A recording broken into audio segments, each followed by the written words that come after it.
Okay. All right. I know. I we're gonna to log in. All right, recording now.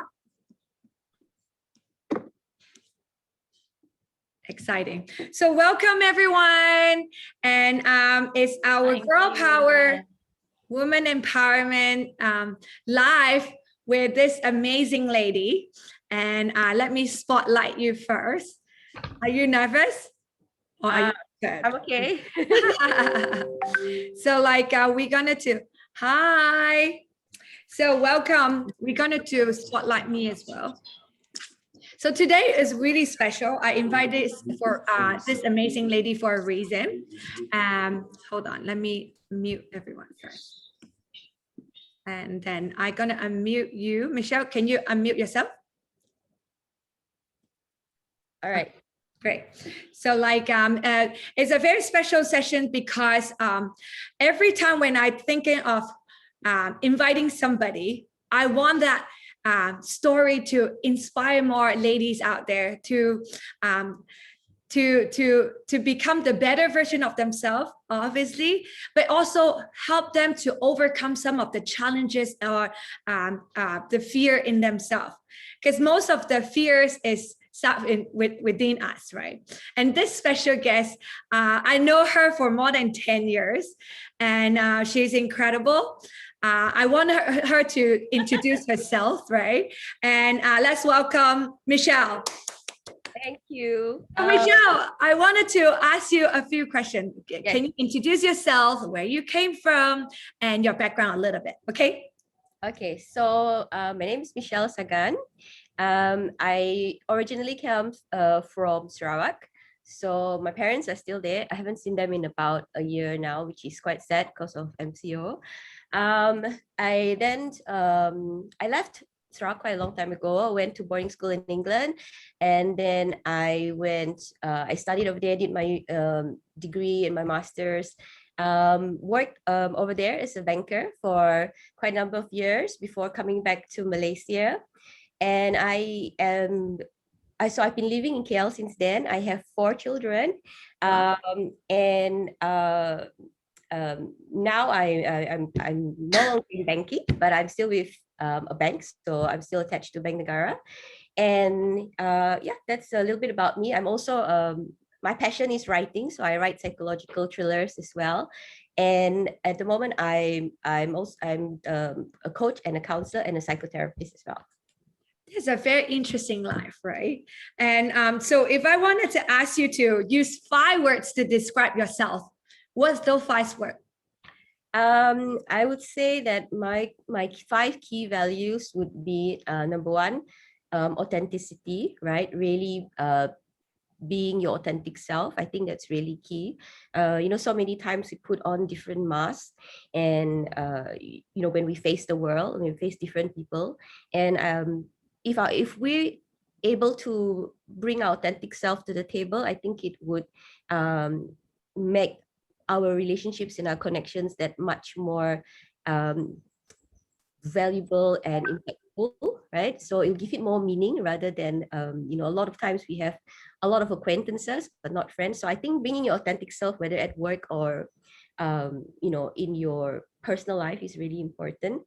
Second word I would say is determined. When I set my mind to something, I usually tend to go for it. And I would like to, one of the key things I like to build is in myself as much as possible is resilience, to really pick myself up even when I face any challenges. I'd say creative is the other one. I just love writing stories and creating little worlds that people can enjoy and escape into. Family oriented, definitely. And my faith, my faith, I would say, has been the key thing that has helped me through everything that I've been through in my life. My faith in God. Excellent.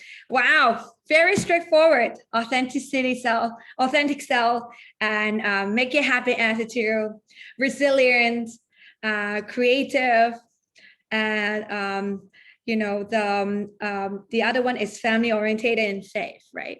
So talk about this. I know you are a big family person. Because every time when I go to your house, before pandemic, your mom, your parents will be there, your sister, and then you have 4 amazing kids and your dog. And you know, the whole family and the whole house is a lot of people. But like share with us, you know, you being on board for so long, what makes you to have that kind of family oriented culture in you? I guess because I come from a very close-knit family who pretty much we stuck together, so we're still very, very close. Myself, my parents, my sisters. I have 2 younger sisters, and so that's me when we were Which little. one is you, to be honest? I'm The the one other on one? the right, so I'm the oldest one. Okay.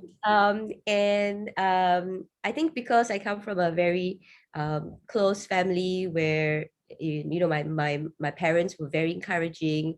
They were always very supportive. Very, they brought us up with this very can-do attitude, like you can do anything you set your mind to.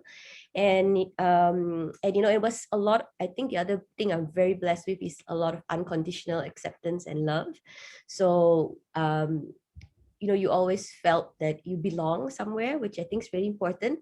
And that's why I try and do that with my own children as well, to help them to understand that they can be themselves, like I said, just as authentic themselves, and that they still love unconditionally, assuming that they don't do anything criminal anything like that.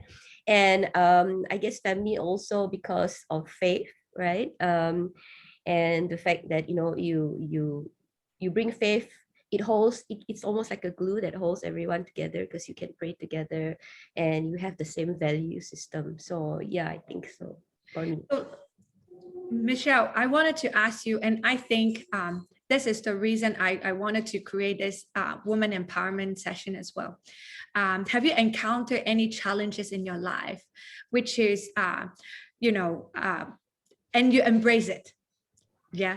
And you overcome others, and what are the challenges you faced before, and which is might related to some of the lady and going through in right now in these situations? Yeah, so I would say that I've had a lot of different types of challenges. You know, in my 30s, I had like a little midlife crisis. And so as I said before, I was a investment banker in London, and it was very much, I used to work really, really long hours, between 80 to 100-hour weeks. And my work took up a huge part in my life. But then I realized somewhere along the way that I wasn't happy, and that I felt like there should be something more. Life couldn't just be about going to work, coming home, Yeah. earning a salary, and then going, and starting all over again, right? So I didn't want to be a hamster in a wheel, and I realized that I had to find something bigger, something more purposeful, something more meaning in the work that I did, and the life that I led. So that's when I actually left banking. I started my own company. I retrained. So I went from investment banker to and retrained as a human capital specialist. So then I I also retrained in psychotherapy. What I realized from that whole experience was that I felt like I was almost living my life asleep, just going through the motions.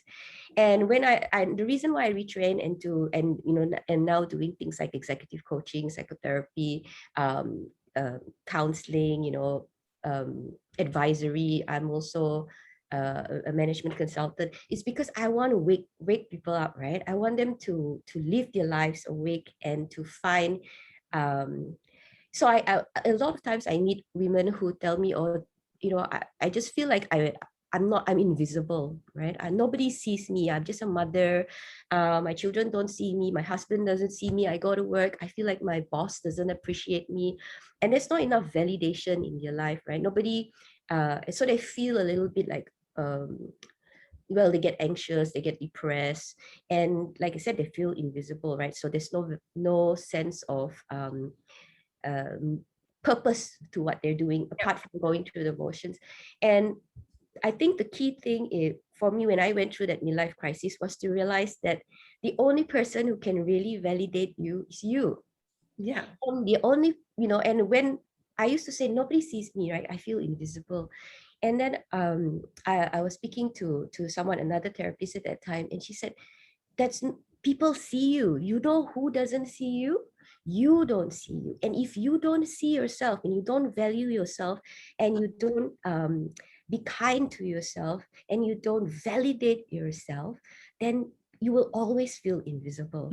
So I think that was like a huge turning point for me. And from there, I realized that my life is actually in my control. I don't have to let life just be like a train that's going down the track where I have no choice for its destination. I can take the reins, and that was key. I have control of my life. I can make the decisions and the choices to empower myself. Yeah.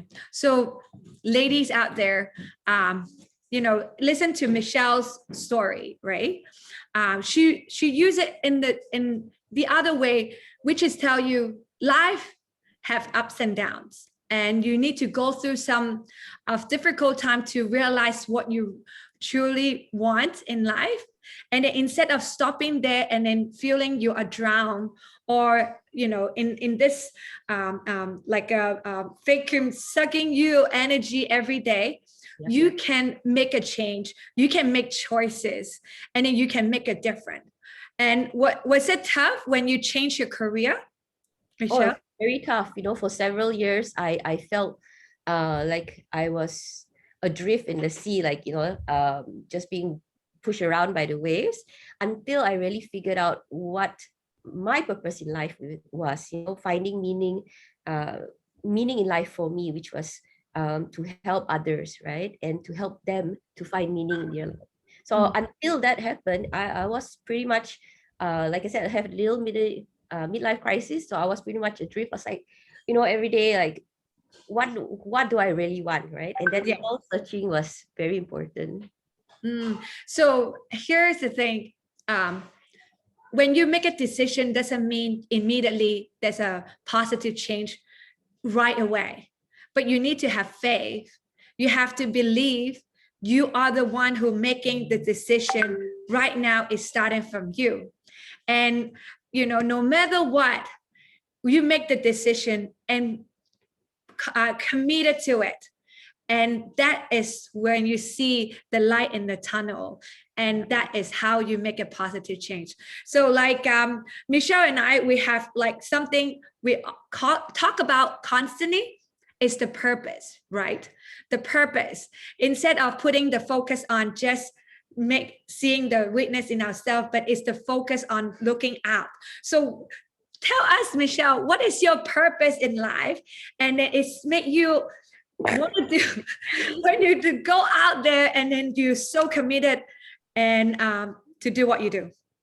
Yeah. Oh, well, so I believe my purpose is in life is helping other people find their purpose in life, right? Find meaning to their existence, really. So I coach a lot of people. I coach I coach all the way from C-suite, senior management, all the way down to the junior levels. I coach students. I coach women. I do counseling, psychotherapy with them who going through relationship issues, divorce, even, and all this. And it can be very, very. I mean, on the professional side, when you're doing executive coaching and all, what I see a lot is burnout. People who feel like they're just completely exhausted in this day and age. Burnout is glorified, right? People say that, the harder you work, you must work really, really hard, and so that you can achieve a lot of things. But the problem is that so many people are just exhausted, and COVID has made them feel even worse. So they feel like, what's the point, right? I just work so hard. What's the point of everything? So a lot of times the coaching helps them to find meaning again in the work that they do. It helps them to be better employers, be better managers to their people, to have empathy and compassion. And, you know, with the women who are struggling with relationships and going through divorce and all, it's to help them find themselves again, you know, to help them find an anchor again, because so much of themselves had been given off to, you know, in a relationship to someone else, that when the separation happened, they felt a lot of times that they lost bits of themselves. So I guess what drives me is wanting to help people to be healthy again, you know, to be in a good place again after all the struggles and challenges that they go through. That's amazing. So like what kind of, when you're coaching all these people, did you get any, like when they come back, they feel they have changed because you're coaching? How does it make you feel after that? Oh, Like, that is the whole reason why you do it, right? Because as much as you give to them, right? Because they always say, oh, you know, that I've changed my life around, you know, or I've changed my job because I realized I wasn't valued here, you know, and now I feel valued somewhere else. Thank you for helping me to understand and see this, you know. Or, you know, the ones going through maybe abuse at home, even, you know, the ability to step away and say, look, I found the strength to move on, right? All of this, they say thank you to me, right, for helping to guide them. But what I want to say is thank you to them, because they gave me that opportunity to be impactful, you know, in their lives. And just as much as I'm giving, they give to me, right? Because with the trust and everything to help them. And for me, that is the beauty of my job, right? Seeing that change, seeing that evolution in them. yeah, certainly. This is what the reason why I become a coach as well. Yep. And 16 years is not a short time, but every day you wake up, you wanted to get up because you're excited about making changes or helping someone touch their life. And I think Michele has the same vision as mine as well. Okay, so I wanted to talk about your interesting background. You're a banker, you are a special therapist, and then you're actually a writer. So you just now you say you write novel. Tell us where the inspiration coming from. And I saw, you know, not because I know Michele. And then once in a while, I saw her post in some woman empowerment group as well. And the writing is like, wow, I was like, I wish I can write like that. So tell us a little bit more, when you start getting the interest to write? Oh, I started writing when I was 9, I think. Kinds of stories, and I wrote my first book when I was 16. Wow. So I would say it's good. It was just, you know, for fun. It was some sci-fi book, and then over the years I wrote 2 more while I was in banking. I wrote 2 historical novels about Malaya during the Second World War and Singapore during the time of the communists. And then I shifted away from that, and then started writing psychological thrillers, starting from my late 30s. Yeah. Wow. And they're thrillers, right? But a lot of them is based on people's relationship with each other. Yeah. You know? Yeah. And how the dynamics cause, you know, some kind of friction, which then cause you to have. So in all my books, the characters, there's no one person who is like a villain, because everybody's so complex, right? And we're all driven by different motivations. So there's so many layers to the person. So there's no one who's just bad or all good. So true. Even the good ones can be bad, right? So, and the good ones can be good. So there's a lot of anti-heroes in there. So. Yeah. I truly believe in that. This is I would say my descriptions will be everyone, no matter how good, a good person have a dark side, right? So like that is the way I describe sometimes. Everyone have their weakness, everyone have their side of in different things. So very good. And how do you know, from writing to being a mom, 4 kids, this is crazy. How do you manage work right? Your hobby, your passions, having 4 kids. Tell us more. I think being organized is really important, and scheduling your day to fit everything in. Not letting things overwhelm you when it feels a bit too much. Not being too hard on yourself as well, not beating yourself up if you can't achieve everything, and being kind to yourself, right? Because it's a busy schedule, and like I know, yeah, you have very super busy schedule as well, and it's not easy, doing all that you do and also looking after your children, right? So I think really being organized is important. But because it's your passion, right? And it's my passion, so it doesn't feel like work, right? And it feels like fun, right? It feels like, and you get so much satisfaction from it that you don't feel like it's a chore. So I think that's really key, right? So when I feel good about my work, I feel good about myself. I'm a better mother as well, right? Because I do coach a lot of women who say they get frustrated with their children. They don't know how to raise them, they don't know how to discipline them, they don't know how to manage them, they shout at them a lot, and they say, how can I be a better parent, and how can they be a better spouse, because they have lose their temper very easily, get very stressed and anxious, and a lot of it comes back to themselves, right? If they are happy in themselves, then they also can be a better spouse and a better parent. Because if you don't look after yourself first and you don't give enough to yourself, you can't give to others. So you get more short-tempered, and angry, and then everything feels like too much, and then sometimes they can take it out on their kids. So that's one of the, I think, the biggest things, the biggest challenges. Okay, so ladies, or everyone here, I want you, because we are broadcasting in Facebook as well. So people are on Facebook are watching. Have a proper schedule. I wasn't an organized person to begin with, but I learned the hard way.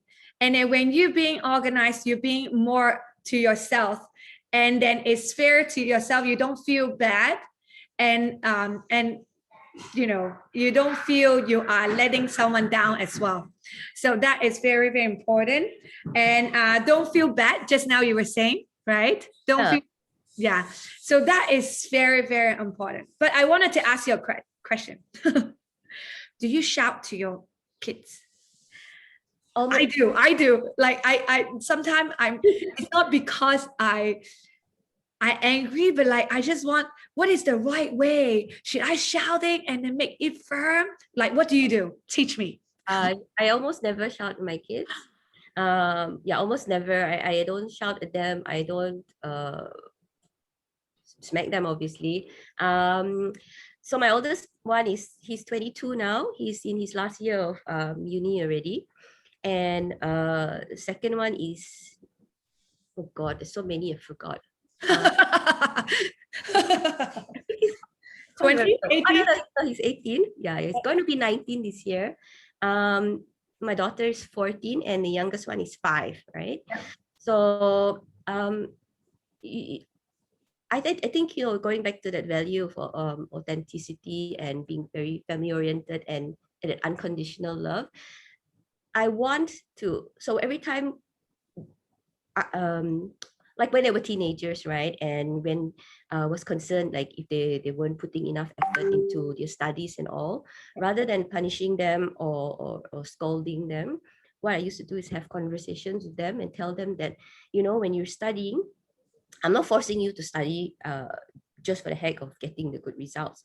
I'm asking you to understand the importance of studying, because if you study and you get the results that you need, you opening doors for yourself. You're going to be able to give yourself options. You're not cutting off options in your life, right? So like before they set for their GCSE and A levels and all these, we had these conversations, and I said, it's not about getting a 3As or whatever. It's about you getting satisfaction from the effort you put in, and knowing that you have all these options to do all these other things in your life should you choose to.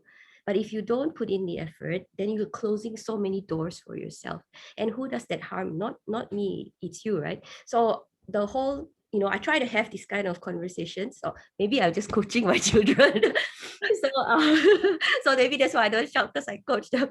And I think that's more effective, right? Because then they get to understand it, and they have the maturity to manage and make the right decisions as well, right? So it's giving them the maturity to do that. So even like with my 5-year-old, we, rather than scold him, right, I encourage him, right, and try to motivate him. So it's more on the positive side rather than the negative way of raising them. I have to learn. Like, I'm a happy-go-lucky person, and I always give my son a lot of different activities and stuff. But like when it's come down to something, and he say, I'm not smart enough, I'm not good enough, and I say, you are not. You just need to know what is right and what is wrong. So in that moment, I raise up my voice, and then I start getting anxious, because I know he's not. It just, don't say that because you learn it from someone else or like on a TV. So that is the time when I feel I need therapist coaching by you, right? Yeah. So we're going to talk more about this. Yeah, I think all of us is, even no matter what level, or even you're a coach or not a coach, all of us should talk about challenges, but how to embrace it sometimes, right? We don't have enough time to, or the culture to share about things like this, to make everyone know it's very normal. We go through day to day like this, and how to embrace it. And then let's find asking for advice, and then we become a better parents, right? So I think that's important. Yeah. So, okay, I wanted to ask you a couple more questions. And besides coaching, writing, do you have any hobby or passions? I love dancing. I just started dancing during MCO. So I just love to dance.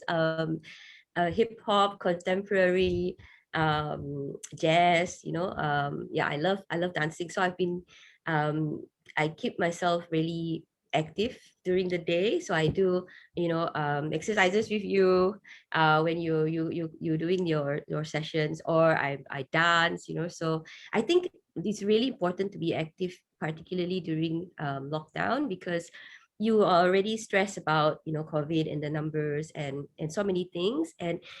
And when you're active and you allow the endorphins to flood your brain, right? So every time you exercise, you have all these happy hormones. It keeps and because you're moving around, it keeps your energy levels up, and it's hard to feel really depressed when you're rather than just sitting down and being miserable. Just doing things like dancing or moving or sweating it out through exercise really gets you going. And I just cannot emphasize how much physical exercise or physical movement, being active, is how important it is for us. And so many times when I coach people, they just say, I just lost this zest, lost this oomph in life. When I wake up in the morning, I'm already tired. I can't sleep at night. I have insomnia. I'm always constantly worried. And whenever we start to put a little bit of physical activity and exercise in your day, it just can change and shift so much your way of looking at things, right? It can just shift it a lot. Yeah. So like I wanted to share is your family photos. One of the things, we don't see each other like every week, right? But one thing about Michelle and her husband Antoine, they always have this. We just have kawaii days ago, right? So like, can you share with us who's like your family always organized traditional event like this? Why? Oh yeah, just to remember our roots as well, right? To remember, because my dad is Kenya, so he is indigenous of Borneo, from Sarawak.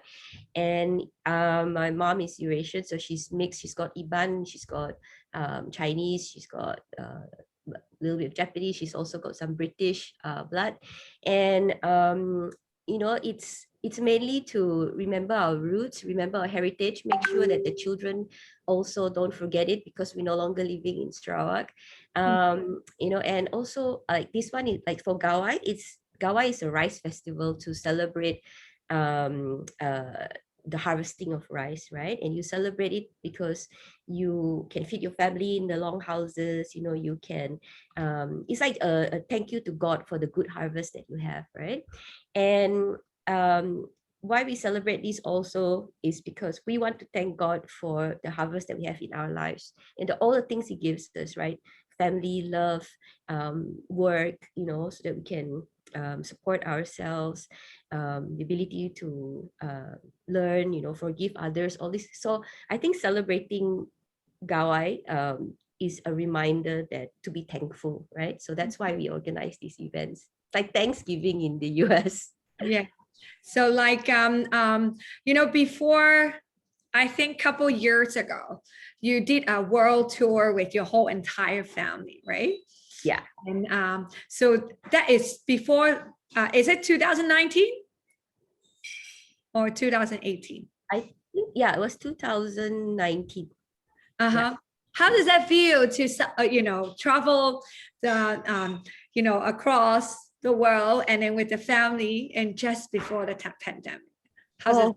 I feel like thank God we managed to get that in before, we could travel. I miss traveling so much. I miss just, being in the different country space. My husband, Antoine is French. So he misses the cold weather as well. He misses the changing of the seasons, for winter, autumn.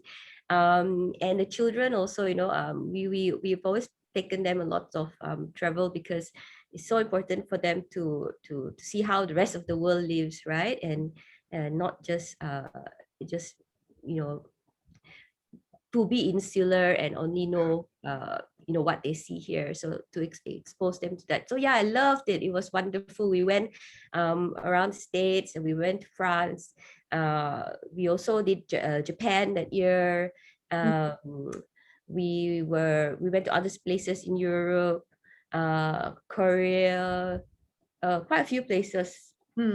So one thing I wanted to share, right, is not about how many places travel, but it's create memories. And like Michelle, she's busy enough, but no matter what, she locate time for the family. And then some of us, we might constantly say we are busy, and we didn't segregate the time for our loved one, or like our time normally just stay at home watching TV or just go out have a meal. Rather than that, create the memory for a lifetime by going out somewhere. Of course, right now we can't do it, but what you can do to make a slightly adjust and change, and then help you to create more memories together.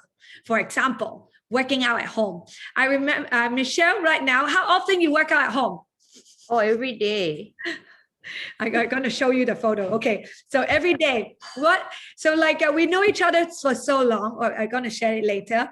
And so what makes you decided you wanted to do something now? Yes. Yeah, so I think I spend so much of my time looking after other people that I put a lot of looking after myself aside as well, right?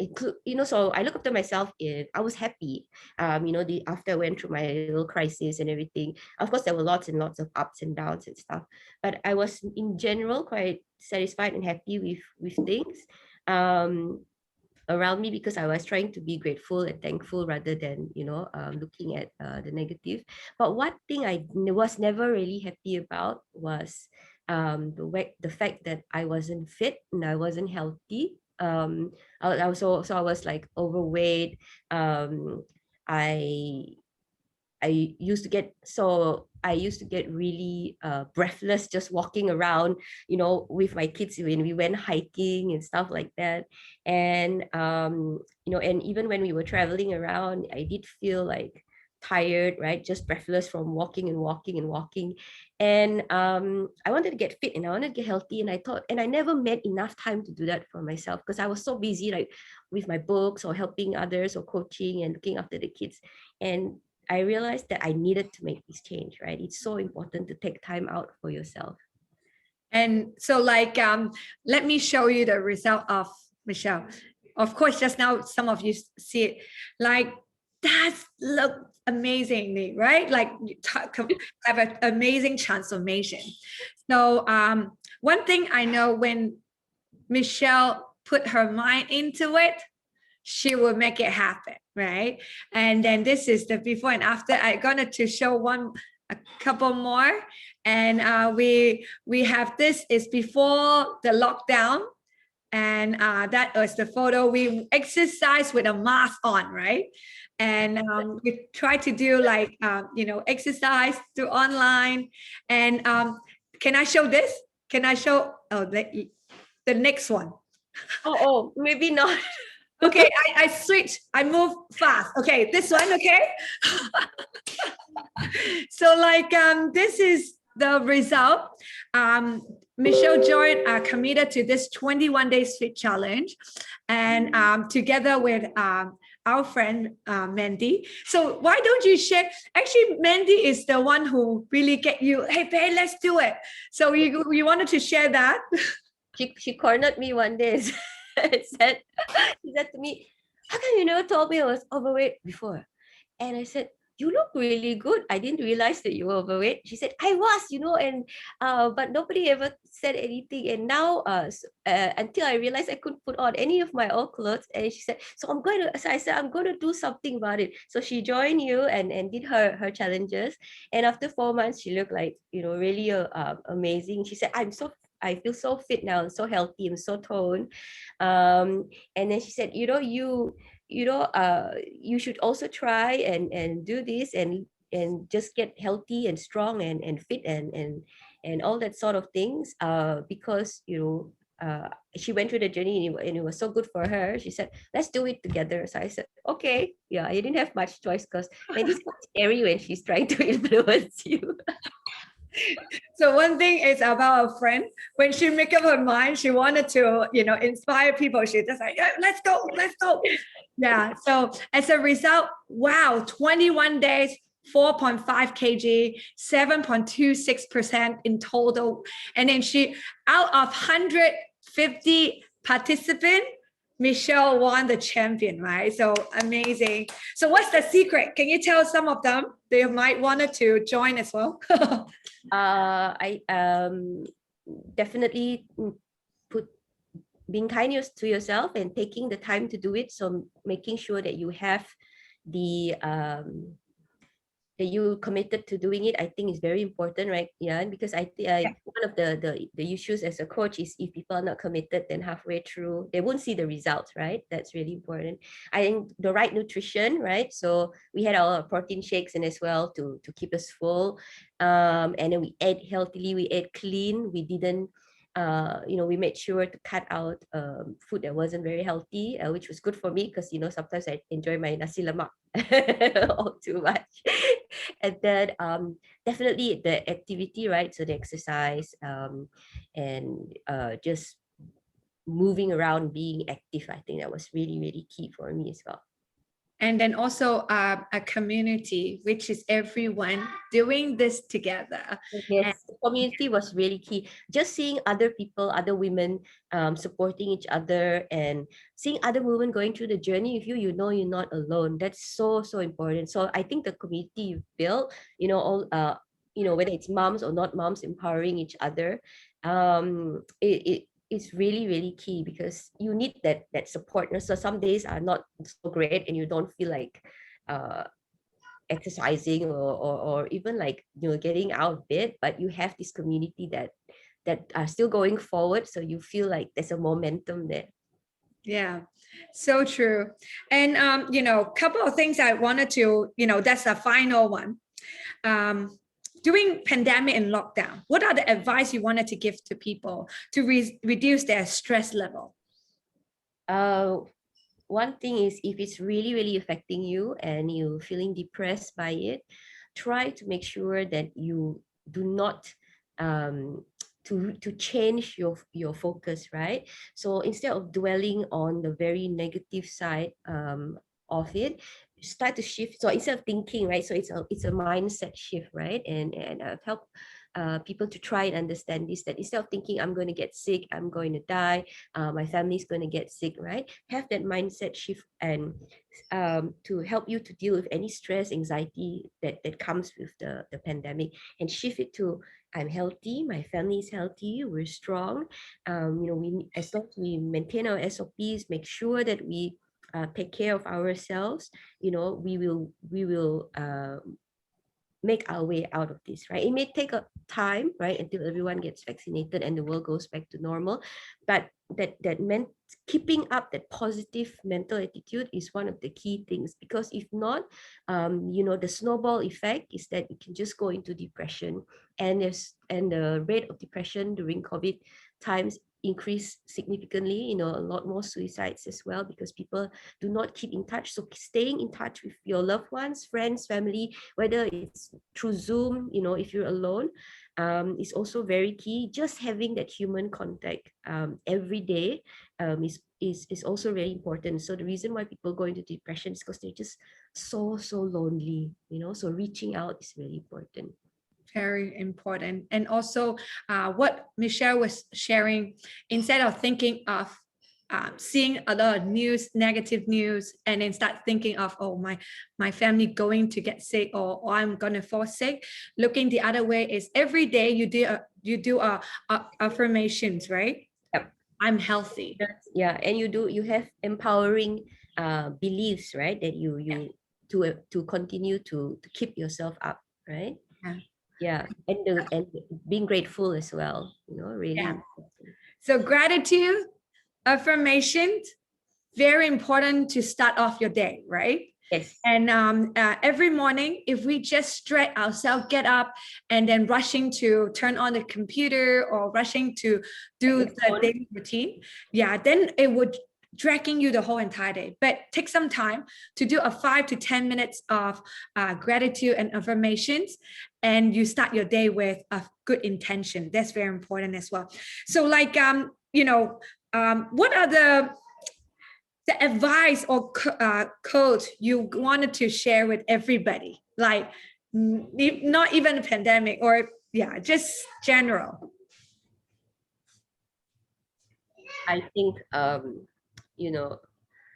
maybe not a quote, but more a thought is to be kind to yourself.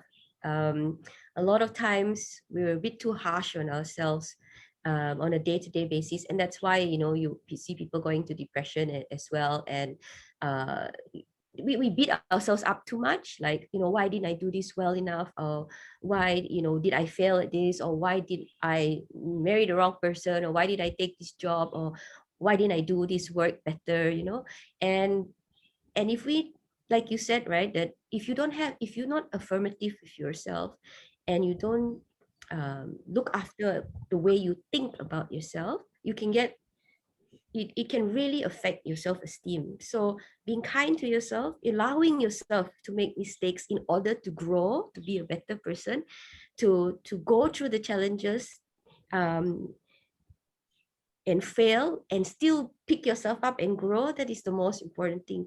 But you need to be kind to yourself in the process, because when you face a challenge or you fail at something, and if you're too bad to yourself, too hard on yourself, then you will never pick yourself up, right? Because you will never give that affirmation to yourself that it's all right. I may have failed now, but I can do it, right? Because your mind starts to believe that you can't do it, right? So I think being kind to yourself, kinder to yourself is really important. Very important. Yeah, I believe so too. And that is how to help you to pick yourself up much quicker, instead of when you start bringing yourself, you start drilling to this hole, and it is going deeper and deeper. And yeah, I totally agree. And last but not least, the last question. And what is the current book you're reading, or what are the books you can recommend people to read? Oh, Or okay. self-help? Yeah. One of my favorite books is Tuesdays with Maury. Oh my God, yes, good. Love that book. It's so good. It's just like little. It's Mitchell Bloom, right? It's maybe you can share it later the link. Yeah. And it's just about a student going to see his old professor, and then they talk about life. And each chapter is one thing about life, right? So one of it is about relationships, what that means. One of it is about um uh meaning of life and all that sort of things. I think it's a thin book, but it's so beautifully written and so inspiring. Yeah, so that one for me. Oh my God, that book, it's I think 20 years ago, a friend of mine gave me that book. And I wasn't a book person back then. And but this book helped me a lot after all. Yeah. Yeah. And I have to tell this story. I wasn't a person like to read books. I'm the person always very conscious about myself, and then always self-pity. I was that person. I don't mind to share because I want people to know whatever you see, like Michelle or myself or many lady out there, they might look, strong, or like we seems we can handle our life pretty well because we went through a lot of hardship, and then we pick ourselves up, and then we don't allow ourselves to be that person ever again, and then that's where you see us right now. So I wanted to use this woman empowerment session to give another window to let other lady to know you can make a difference. You can make a difference for yourself. You can make a difference for your family and children as well. And thank you so much, Michelle. I really appreciate it. I love the session so much. And I recorded this. And let's share this to more lady out there. And one more thing is coming. You joined the MOP, right? And the makeover project. Another two more, I think more 6 more weeks to go. Can you give a little advice to the people out there why you joined this? What is the reason? I think it's part of my be kind to yourself. So this year I promised myself during my birthday that I'm going to be kind to myself, right? That's my birthday gift to myself. And so taking the time out to look after myself after many years of neglecting my physical health and state and all. And so I think this MOP is an extension of being kind to myself again, and saying that if I'm going to, so the makeover may be a physical makeover, right? In the sense that I want to get healthy, I want to get fit, I want to make sure I can fit into my clothes. If not, there's a whole wardrobe of clothes I can't fit into. So, but it's not just about the physical, right? The makeover is also about you internally, saying that, look, I can be a better version of myself. So you make yourself over to that. So I think if anyone out there feels like a bit blah, and like they need something to pick them up again, or even like something to inspire them during the MCO, then why not go through this makeover challenge for yourself, right? Very good. So like 8 weeks makeover project, and you transform yourself from inside and out. It's not just about the physical, but inside and out. That is one of the high notes today. Actually, Michelle, I do take notes. I wrote it down. Yeah. So what you shared just now is a very, very good for me to help to in terms of the coaching as well. So I really appreciate today, and thank you so much. And then we're going to take one photo, and we're gonna smile. Everyone, if you can turn on your camera so we can take a photo together. All right, and let's see, 3, 2, 1. Thank you so much, Michelle. And thank you everyone to attend. Swati, I love you. You are always, be here and so positive. And thank you very much today. Thank you, Yan. And Thank you, Michelle. That was very good. Thank you. Yeah. I hope it was useful in some way. It was definitely. You're amazing. Oh, Both of you, Yan, all the women out here are amazing. Yeah, including yourself, right? Yeah, You have to thank count you. yourself. Yeah. So thank you very much. Everyone have a great weekend. And I see you all. Love you. Love you. Bye. Bye.